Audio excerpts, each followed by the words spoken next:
Out here out in the cold. Welcome to some December deals. I'm going to tell you a little story and tell you about some of the takeaways about some of these December deals floating along. I want to talk about new wholesalers, and we're going to talk about some redevelopment kind of rules. So get this, I'm on this street and I'm going to point out 3 properties here. This is one of our properties. We're doing the surfing strategy. We bought it, we put a renter in there, we're getting fantastic rent, and it's humming right along. I came here to check on the renters and I noticed the neighbor's lot went up for sale. So we negotiated with the seller and the realtor and we got it on contract. And me and my partner who owned this house were more than happy to buy this house, and we had it on paper. We were going to buy it and in the future redevelop both lots together. After doing some research, I found out that actually owning 2 lots next to each other doesn't really have that much benefit. The only real benefit I can kind of see is that, one, there's logistical, it's just convenient to be next to each other. But 2, there's, potential property edge setbacks. If there needs to be a variance for a custom design, you're pretty sure that it'd be okay with the neighbor. But other than that, Edmonton determines how many dwellings can go on a land parcel by a math equation for this zone. It's the square meters of the lot divided by 75.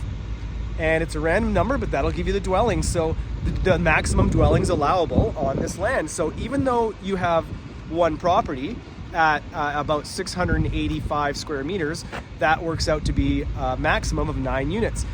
Having 2 properties next to each other sounds awesome, but that doesn't actually increase your allowable units. You can put 9 on one, 9 on the other, that's just 2. So having 2 next to each other doesn't have too much benefits. And coincidentally, at the exact same time, a new wholesaler, smart guy, found a great deal right here, just across the street, for a lesser price, for $20K less. And the house is in a little bit better condition. It has an extra bedroom, the furnace and the roof and the water tank have been upgraded in the last 10 years.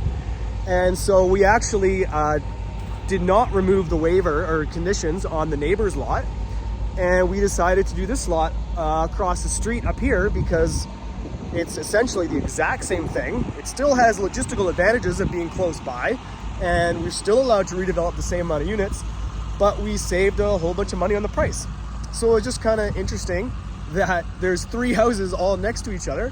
We almost bought the neighbor's lot, but at the last minute we switched gears, and our partner that works with us to buy these things was happy to get a $20K savings on this house. And this one has a garage too. The other house doesn't have a garage, which is more favorable for rent in the meantime while we get our development permit and our soft costs and stuff together. So there's just kind of interesting story about, development and kind of the stuff that's going on. So we're going to close this thing in December 29th is the closing date. And we're going to say no to the neighbor's lot over there. And today is also the closing day on another wholesale. We did in a different area. There was a few hang-ups on that one, but we managed to see it through, and all the parties ended up closing and getting the deal done. So that's cool. So there's lots of December deals floating around. Merry Christmas to you and your family. Thank you for watching my videos. This is just a little bit about what's going on. Please don't hesitate to reach out if you want to be a part of some of these deals or even hear about them or take some of them for yourself. But that's just kind of some of the stuff that's going on here in December. Thanks for watching, and we'll see you guys out there.